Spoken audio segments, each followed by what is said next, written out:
I'm Edwin Samuelson, and welcome to CineFiles. Anyway, to my left, Mr. Eric Cohen, and to his left, Michael Foltz. All right, rock on, man. All right, today we're going to be discussing one of Mike's picks, which is, tell us a little bit about the topic today, Mike. This is a subject matter that I found to be something that should be talked about today in terms of cinema, which is the films of yesterday meet the politics of today. Also, this show could be called History Repeats Itself with a question mark, which I think even you guys can agree is a good topic. Sure. When I saw these films, and I got to be honest with you, I read little blurbs in Time Out New York, and the critics over there had picked out a couple of these films that came to DVD, and I thought, I got to see these. I got to see how the relevancy of today's politics mixes in with films that are basically 70 years old at least. I think what year was Make Way for Tomorrow? Make Way for Tomorrow was actually in the 30s, I believe. Yeah, late 30s. Late 30s. Yeah, so you're talking 80 years almost. Yeah, and I got to say, of all the films, I mean, that was one that I actually was not too familiar with. But I actually, after you told me about it, I looked it up, and I was actually very surprised by the acclaim. It's a very acclaimed film, but it's not really talked about. Make Way for Tomorrow, directed by Leo McCarey, and your two protagonists, your two leads, are an elderly couple. And they find out through, I guess because of bad investments. Actually, the husband is actually out of work. Yeah, and, he lost his job. They lost their house. And what happened, these two elderly people that were clearly in their 70s, although they were not in their 70s, these were two actors, the lead. Victor Moore and... Victor Moore had a lot of makeup. I don't know how to pronounce her name. It was unbelievable. If somebody had not told me that these people were made up, I thought the makeup was fantastic. I thought the performances were great. I believe so more on, I can't pronounce the lady's name either. Beulah Bondi? Yeah, I cannot pronounce it. Beulah Bondi. What's amazing about this woman is she was actually the younger of the two, but she looked even older, and she kept acting for almost another 50 years, which I think is unfucking believable when you see her in this, because she's so convincing as this elderly spinster type character. What I really liked about this film, it's a film I've heard about but hadn't seen until it was recommended for this episode, was how naturalistic. Usually around 1937, I think the film was made, there tends to be a melodramatic acting style that still would continue throughout the 1940s a little bit, to be a little stiff, whatever. And this is a very naturalistic film. I mean, there were very believable characters. I love I had one of my favorite actors of that time, Thomas Mitchell, who plays the eldest son. And I think it's a very interesting film because it doesn't have a happy ending. It has a bit of a dark ending. It's dark and ambiguous. Yeah. But overall, what the film is trying to say, and why I think it is relevant today, is that it is really discussing the Social Security blanket that really did not exist in America before 1937? Yeah, well, the thing, too, that I thought was pretty amazing about the film, too, is that the bank actually comes off as a lot more compassionate than a bank would today, is that the bank actually gives the people 6 months to get their affairs in order before they have to leave the house, which, I mean, to this day, that's unheard of. It's like you're immediately shifted to the curb. An entirely different issue. Why now, as opposed to what it was back then? Yeah, and the thing back then is that there was, as you said, no Social Security blanket. Once you were retired, you basically had your savings, and that was it. There was no pensions. There was nothing. There was no Medicare. There was no Medicaid. There was no food stamps. There was no safety net whatsoever built in the infrastructure in the United States. Well, there is another irony about what that film was depicting then, as opposed to what's going on today with the whole Social Security thing. But the fact is, the so-called villains of the piece are actually their children. They don't want to be saddled with their parents. That's a whole basic story behind this movie. But the irony is, today, these very kids, if they were today, aren't going to be able to benefit from the Social Security, considering where it's going now. For all the CineFiles fans out there, I want you guys to see Make Way for Tomorrow. But you know who I'd really love to see Make Way for Tomorrow? All those Tea Party bastards out there that want to cut the size of government to basically what Grover Norquist says, to fit in a bathtub so you can drown it. Unfortunately, they might have already succeeded. You really feel horrible for these people. You could see you can understand why the children are a little annoyed by the mother, like the mother being like. I think the film is surprisingly fair. Like I said, what I think is interesting about the film is that it's there's no easy villains. There's no easy villains, and even they admit to some regret. That's one. Well, the brother says it at the end. Yeah, he says that we are bastards. Yeah, he's like, wow, what a bunch of great kids we are. If you see this movie and you're not affected, emotionally, then you really are a cold, heartless bastard. Orson Welles is apparently such a big fan of this film. He often said, you see this film, you will not walk away and not cry. It's the only film that made him cry. I was very, very, very down after I watched this film, especially the ending, which does not end on the most positive note. It's left open, but you can basically figure out what's gonna happen, and it's very depressing. This one I liked quite a bit. But let's not confuse it. There is really nice moments of humor laced throughout this film. It's not a slash at wrist film or anything. There is one thing that kind of bothered me about the film, and I have to be honest about that, is that the actors, like I said, actually were a lot younger than what the characters they were portraying. Because back then, film was a new medium, and actors, there wasn't many older actors. People were new to act. Because, if you were an actor, you really weren't that old, usually. It was very hard to find an older actor. Well, no, they had their older actors. The problem was you didn't have good vocal actors. They weren't the film actors. They didn't have good vocal actors. Exactly. And that was a problem. And so there's a few times where I feel like the characters are like, doing like, hey, Sonny, you know what I'm talking about, like playing the old character. I didn't think it was that bad. In a few moments, but I still like the film quite a bit, Mike. Now we move on to the second film in the, I guess, timeline progression here. The next film is a film that Humphrey Bogart did early on called The Black Legion. And this was, don't forget, this was one of his, considered part of his B-movie career, even though this actually was a stepping stone to him. Yeah, it's one of his first leading roles, actually. Yeah. And Humphrey Bogart plays a man who's a mechanic. He's a machinist, like a tool and die man. Yeah. And it's to say like a factory worker. He's a factory worker. He's a lineman. And he has a wife, he has a young son, they have a house, and like all working class Americans at that time, whether it's back in the 1940s or even now, he had dreams of getting a better car, he had dreams of probably getting a better house, just making a better life for him and his family, of course. Now the film starts out with him relying on a promotion that could be coming up his way. And he thinks that it's his, but it turns out a younger, let's say it, a smarter man gets the promotion. And he happens to be what I guess could be considered a Polak, yes, which they don't like back then. Or a foreigner. A foreigner. And he's a second generation because his father is actually 100% Polish. Now, if you hear him, the character has a Polish name, but Dombrowski. When you hear him talk, it's not like he's fresh off the boat or anything. No. That would be his father. His father was a first-generation immigrant. Yeah. But here's this smart. And at first, Humphrey Bogart's character doesn't really begrudge him the promotion too much. But then he starts, this guy, this group, starts getting in his ear about the promotion of foreigners within an American workplace. And the next thing you know, you see something very similar to a Ku Klux Klan type environment. Well, actually, it was supposed to be the Ku Klux Klan. I'm just going to say that actually he did begrudge him very much, but that's part of why. But he liked him though. He had no problem with him as a person, but they set up very well how he was expecting to get the promotion, how he was completely disappointed that he didn't get it. He liked him as long as he was below him. To the point where it was believable that this other guy would come forward and say, it's those damn foreigners, that's why he didn't get the job. And yeah, whatever rage Humphrey Bogart was feeling at the time and resentment, this guy was going to come in and push all the buttons and bring him to a meeting along with all these other disgruntled adults. And let's face it, they were all working class white males that were at this meeting. It's the Klan. It is the Ku Klux Klan. I mean, basically, it's the Klan. It is the Ku Klux Klan because here's what happened. When the film was originally being made, it was supposed to be the Ku Klux Klan, and the Ku Klux Klan actually had trademarked supposedly their white outfits and the name of the Klan, so they couldn't use it, so they came with the idea of the Black Legion. And they wear blue robes or dark robes, and of course it has a cross on their thing, of course, I guess would signify the burning cross.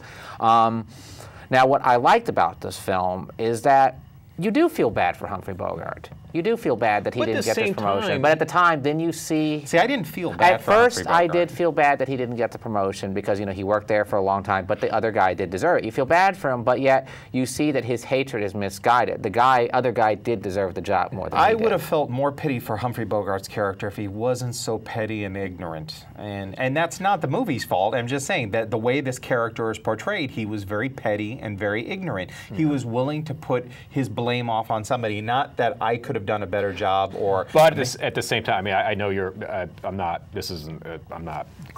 contradicting anybody, but we've all known people who are like that. People who are in job situations, who are more or less create their own fate, but always try to put the blame on someone else. Well, Sinclair Lewis, the writer who wrote this book called... Ooh, Sinclair Lewis. Yes, yes. He wrote this book about American fascism, and it was all about it can't happen here. That's what it's called. Yeah.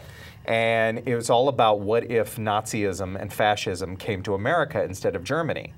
And one of his quotes from the book was, "A man always feels better when he has another man to look down upon." And this movie really, really shows this, and it's very clear. And when I was watching this film, especially when you reveal about halfway through the film what the Black Legion is really about, that I thought, holy shit, this is like the AstroTurf movement of today when it comes to citizen groups protesting things like the healthcare legislation that came out, and things like the Tea Party movement. And you see these things like Citizens United and other citizen groups. Well, it's like the NRA. They're not citizen groups. It's like the NRA. No, but the NRA doesn't pretend to be anything else but the National Rifle Association. Right. But all these corporations put their names behind these citizen groups, and you think, oh, these are citizens banded together to go against frivolous lawsuits or illegal health care. But it turns out they're giant corporations pretending to be citizens. Thank you for hitting upon that. There's a scene, of course, when Humphrey Bogart is brought into the Black Legion. He's told he needs to acquire a revolver, a certain uniform, and everything. And then there's a scene in an office later on where you see it's a corporate office, and I was like, fucking A. That's brilliant. It's where they say, how many guns do we sell? How many members do we recruit? Well, we need to increase our rotation because we need to increase our revenue. You see that the entire Black Legion, these guys don't give it really. It's all about making money. It's making money. You can go as far and apply the whole model to something like Rupert Murdoch. You know, the fact that it doesn't matter whether he's right wing or left wing, whatever makes the money, he's going to like finance that machine and push it so that he makes the profit at the end of the day. That scene is what makes the movie. For a B movie, and this is not a subversive movie because I mean that scene where they're talking about the membership, that's very out in the open. It's very made clear, and I got to say I was really impressed that they were able to get a film like this through the censors back then. No, actually. I was going to say, this is pre-Hays Code.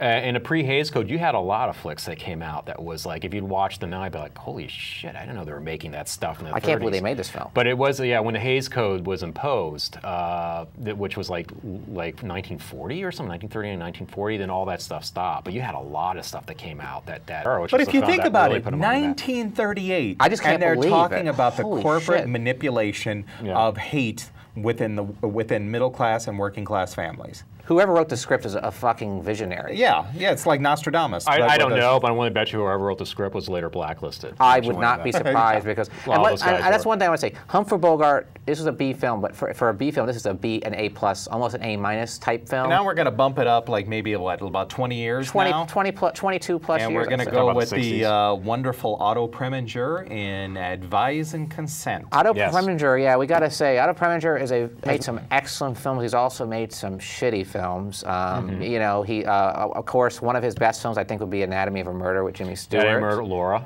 Yeah, and he's also director of Skidoo, which Well, the thing about Otto Preminger, just say, Otto Preminger was an interesting director in that he took on very courageous subjects. That's what he was famous for. Sometimes his films are a little too on the nose in presentation, but every now and then he hit a home run.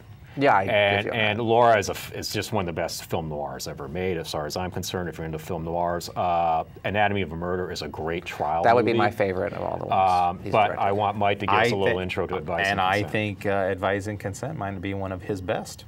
It's my favorite, personally. Excuse me. I always think that especially now with what we just saw with the deficit and the deficit ceiling talks and all the chaos that's going on right now between the three branches of government, or I should say the Senate, the Congress, and the President.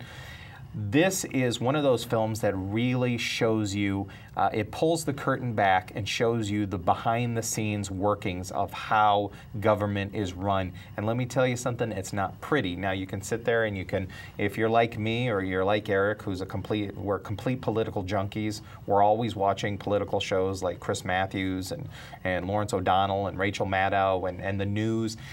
Even if you're just watching the evening news, you're still going to be picking up a lot of this, what's going on with the government now, and the dealings with senators cutting these backroom deals that you hear of. You watch Advice and Consent. And the need to defame. And the need to... And the need to belittle your opponent, the need to spread false... Especially in this day and age with the internet and everything and what's happened with some of the I have to agree with you guys on that a lot. I had some mixed feelings about this film. I thought it was very talky. There was a lot of problems I had, but the thing that I do like a lot is what you just said. You really do see the inner dealings of Washington, especially like the Charles Lofton character, who is he's actually phenomenal, his last role, who was actually playing someone who would become famous years later, basically, which would be Jesse Helms type character. Jesse Helms, but what I love about this film, okay, I gotta say it's not my favorite Otto Preminger film, but it's definitely in the top 3 out of some very interesting films Otto Preminger has made. But what I thought was so good about this film is that he didn't take the easy route, which is something that another filmmaker would have made at the time, of making a hero and making a villain. Mr. Smith goes to Washington. Right, kind of like, you know, in this film. But smarter. He sets up protagonist, you know, someone who you think is going to be a protagonist, like a Henry Fonda character, for example. And then you realize, no, he did do this thing. That they brought out Burgess Meredith, because they bring out this witness as Burgess Meredith, and you think he's a sniveling guy they paid off to lie about Henry Fonda. It turns out, no, he wasn't lying. And then you have all this stuff like even the Charles Lawton character, who's absolutely despicable in what he does. But at the end, he does have a conscience, and he realizes, okay, I went too far. After you know, the news comes out that I don't want to give anything away. Also, how they dealt with homosexuality was kind of interesting. I have to say that was actually very surprising for the time period that it was handled that way. Like, I don't want to give away much more progressive than you would think a film at that time. And I'll tell you too, is actually the portrayal of the homosexuality is very impressive because it's not stereotypical. No. It's not like, oh, you know, the flamboyant gay characters, and that's what I have to give a lot of credit to. To me, that moment reminds me of the beginning of Milk. Remember how the director of Milk, what's his name, Gus Van Sant, I wouldn't be surprised he saw was showing you that footage of the men being taken out of the club and being arrested, and that really reminded me of that. And they had like a very mature, non-hysterical response. The wife finds, you know, he tells his wife about that, I've had this history, and she's like, we can work on this. You know, even like the politicians involved, when they find out about it, they're not like, oh my God, he's homosexual. They're like, they can use this to our advantage. Politically, what are we going to do about this? Yeah. You know, otherwise you're being a douchebag for trying to use this politically. You know, and it's just, it was a very interesting, and even like characters like what's his name? Really great actor, George Grizzard. George Grizzard, who was actually one of my favorite. Could have been set up as the ally to the hero. Turns out to be the biggest douchebag of them all. Henry Fonda is nominated for the Secretary of State position by the president, the great Frederick March. Yeah. Wasn't it Francois Truffaut? No, Frederick March. Frederick March is the president. I'm sorry. I'm thinking of that. Okay. There's another film where Francois Truffaut is the president. Okay. Well, anyway, the president is looking to nominate a Secretary of State, a sort of a person that would share his same political views, because the president is secretly ill and is about to die. He doesn't feel that the vice president will share his views. Who's also played by another great actor at the time, Lou Ayres. Yeah, and Henry Fonda, as of course the great liberal of his time, is brought in before a Senate seat. You think that Henry Fonda is going to be the center of the film, and it turns out it's not. It actually has to do with the guy who actually makes the decision, who is the head of the committee. The guy who's appointed to the committee that has to like basically. Vet him. And that's the one thing I want to credit to. Don Murray plays that role, and he's very, very good in this. In fact, he went on to a somewhat okay career. He had a great career in the 60s and late 50s. And he wanted to do a lot of direct-to-TV roles. Walter Pidgeon is probably one of his best roles. Usually he's a very stiff actor in a lot of things he does, but here he's great as sort of this he's probably the smartest guy in the room. The only problem I had with this film, I felt it was a little overlong, a little over talky. Well, that's all Preminger. But I like the film quite a bit. He tends to do that. It reminds me a lot of the work of John Frankenheimer, actually. It's very similar to a John Frankenheimer film. But for its time, I thought it was like, I went back and looked at reviews for this film when it first came out, and it's like really interesting that reviewers at the time thought it was too melodramatic, too unrealistic, thought everybody was a type. They thought the handling of the homosexual issue was a little hysterical.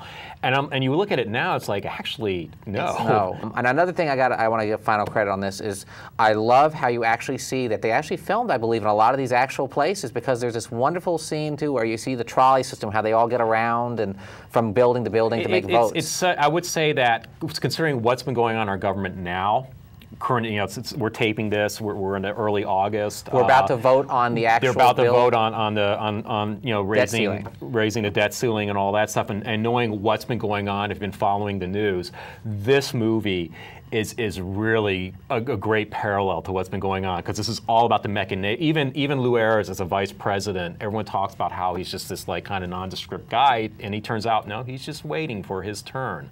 This film would be this would be called Bob Roberts, which was filmed in, I think, 1992. I was going to say 1990. Yeah, early 90s. Well, just say, let's just, because it was filmed in the early 90s. And it's one of, if not the, it's not the first film that Tim Robbins directed, is it? I believe it is, It actually. is. Okay. I think it is. And this is a great film because, once again, when it came out, not a lot of people kind of knew what was going on with this. Mm-hmm. And it's a great film because of the sole performance by Tim Robbins. I think there's a lot of great surrounding cast, but his performance is so great as this.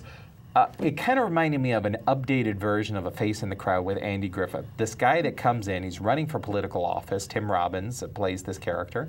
And he's basically a folk singer, but he sings right-wing folk songs. And you might want to mention, too, that he also wrote the songs, and he wrote the film, and he directed and starred in it, which is actually a big feat. Yeah. Yes, and he got such luminaries as Gore Vidal to star in the film, who plays a senator. That's the one thing I give credit. He actually is able to call in a lot of his friends and stuff, and actually make it somewhat feel real. You know, like the people, like you said, Gore Vidal and other little appearances. And the way we'll continue. Yeah, and the way it's filmed, I think, in a way, it's filmed in that part of the film is done in like a cine verite style, where you get that it's like a mockumentary. Yeah, but you're a member of that. Almost, you feel like you're a member of the citizens there that are working the campaign behind the scenes, and you see how this guy can take these funny little folk songs that he does and starts really manipulating and lying about not only his opponents, but what's going on in the government today. And maybe you could say that at the time it was maybe an overly simplistic way of going about painting this particular character, but I think also a lot of aspects of it are really shrewd and, once again, very prescient to what Bob Roberts says in this film isn't that far off or maybe tame compared to somebody like Glenn Beck or Bill O'Reilly or Rush Limbaugh. In that sense, I agree with you, but I'm just going to say this. I like Bob Roberts. I don't love it. I do think it dates a little bit now, even though in a weird, ironic kind of way, it does, foresee like the Glenn Becks and the Rush Limbaughs a certain way. My only issue with the film, the same issue I have with, flat out my politics, I consider myself a Democrat. And I tend to lean towards the liberal more than I do towards the right. But I do have problems on either side of the fence. It seems to me that Robbins is an avowed liberal. He's a famous liberal. And it seems to me that he's going for easy targets in this film. To the point where it just seems to me like, well, of course, he's going to make his main character a right-winger. Wouldn't it be interesting, what if he made his character a political Democrat? Because Democrats are just as capable of the bullshit. Democratic politicians are just as capable of the same bullshit as Republican politicians.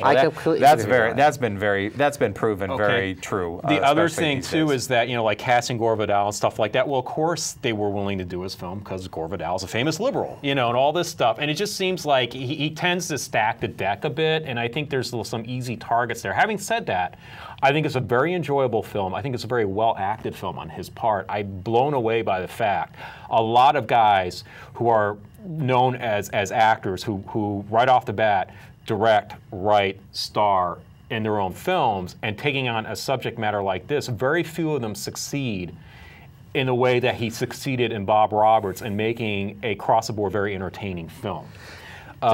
Basically, you hit what I don't like about the film, is that I would not consider myself a Democrat or a Republican. I am an independent. I used to consider myself a liberal Democrat, but I am disappointed in both parties. My problem is, like you said, Tim Robbins puts the character and makes him so extreme. I would like to see him a little bit more balanced, not so much. And there was a time in the 90s. Or some sort of like shenanigans, some sort of like deal made between, like, say, a liberal opponent. Yeah, I mean, I want to see, everybody has their hand in the pocket. I don't want to see somebody who's just so he's just a one-sided. That's it. That character is just so right-wing, and I didn't like that. I mean, it got annoying. And the thing is that back in the 90s, there were a lot of independent films that were made that were these hipster-type films that were pretentious, snobby movies. Unfortunately, Bob Roberts kind of falls into some. That's ridiculous. Well, yes, it does. What do you mean by? You're basically comparing it to SFW or something. No, wait. First off, what do you mean by hipster? Well, I'm not saying hipster. I should just say, like, it's just this, the movie thinks you're talking about like films that come out in Sundance at the time? Yeah, it's a film like that Sex, Lies, and Videotape? Yeah, it thinks it's a lot smarter than it is. And the problem is that Tim Robbins, of course, when he writes, directs, and stars in it, it does become kind of a vanity project. Where I would disagree with you, and I may not be, we may be saying the same thing, but this is me just clarifying. It's not that I don't think it's a smart film. I do think it thinks it's more clever. That's my problem. It thinks it's a lot more clever. And that a lot of like the political like satire and stuff like that. I mean, I was going to say, like, I think Face in the Crowd in some ways, even though it was made like 20 years earlier, is a much more effective film. Oh, I agree. Well, Face in the Crowd is one of my favorite films of all time. But here's where I'm going to turn it a little bit. The reason why I think Bob Roberts is such an effective film is yeah, as the viewer, you're sitting there, and whether he's up on stage singing one of his songs or he's behind the scenes talking whatever stuff that he's talking about, when he is the Bob Roberts persona, people are buying into this, and you're sitting there shaking your head going, how could somebody believe, how could somebody be that stupid to believe this? And then you see somebody like Glenn Beck today with all the shit that he talks. Michelle Bachman. Or Sarah Palin. And you're sitting there and you're shaking your head going, how can people believe this garbage? You said we talked about it earlier, and I think the best way to describe it is we talked about Black Legion with the corporations and the corporate interest, is that they get people and they get their small little fears and they keep binding in there. Like, to this day, I'm not saying, I'm not Democrat, I'm not Republican, but what makes me laugh is that the poor white people who could benefit from things vote for Republicans who continue to cut away and destroy their class people. Well, it's like the whole Tea Party thing. The financial supporters of Fox News who publicized it on their network and also funded a lot of those rallies, and by the Koch brothers. The Koch brothers, and made it seem bigger than it was actually was at the time, and it just fueled this fire. And that's really how that support. The problem I have with Bob Roberts is that it didn't feel like, to me, a film where Robbins was trying to criticize a system. It seemed like he was trying to just stick it to Republicans in the right way. I do like a lot of the performances. I just feel it thinks it's a lot more clever than it is, like you said. I think a perfect example of that is the scene where he does the homage to the very famous Bob Dylan, with the cards. Yeah. I can just see him standing behind the camera going, wow, that's fucking great. That's brilliant. But it's not as brilliant as he thinks it is. That's what my problem is. I like the film. I'm very entertained by the film. I saw it again because I hadn't seen it in a while. I remember liking it a lot more the first time I saw it, but seeing it now, I keep thinking, there's a film called The Candidate, starring Robert Redford. Kind of a similar film. About a guy that rises in popularity in the political sphere, which is a very interesting, complex movie, and really kind of spells out how like one person finally is on the steamroll. And and I'll tell you something. The only reason why I didn't recommend The Candidate, and I've seen The Candidate recently for the very first time. In a way, the character that Robert Redford plays in The Candidate doesn't feel real anymore. I can sort of he's Bobby Kennedy. He's a Bobby Kennedy archetype in this film, and I just didn't fit. Not that I didn't enjoy the film. I thought both him and what's his name? I would actually disagree with that. I would say that the Robert Redford character is very much a Barack Obama type. I love you guys, but what do we do now? We're talking about we're talking about Bob Roberts, not the candidate. Okay. We'll save that for another show. But anyway, sorry. But anyway, so we'll say now that I'm glad you two guys enjoyed the films that we covered today. I really want our cinephile fans to really pay attention to this and really rent these 4 films, because I think a lot of our fans will hear the idea of a political movie or a black and white movie, and a lot of our fans might say, "Ugh, I don't want to put off people. I want to make that clear. I don't want to put off anybody here with politics. Like I said, I have no allegiance to any political party. I think today people need to be educated. Because he could vote for Mitt Romney tomorrow. Well, we do have that one fan that commented in response to one of our Western shows that all the films we selected are too old-fashioned. So you probably won't want to Don't see watch these. the show. Let me tell you, though, I do want to tell you guys, though, watch these films and be informed. I don't know if Robbie Jones will want to see these films. Let me say, again, watch these films. Let me finish my damn thought. Watch these films, be informed, so you can make your own decisions. Don't be stupid and to believe bullshit. Okay? Because I told you not to be stupid, you moron. Yeah, I told you not to be stupid, you moron. Black Legion. Make Way for Tomorrow.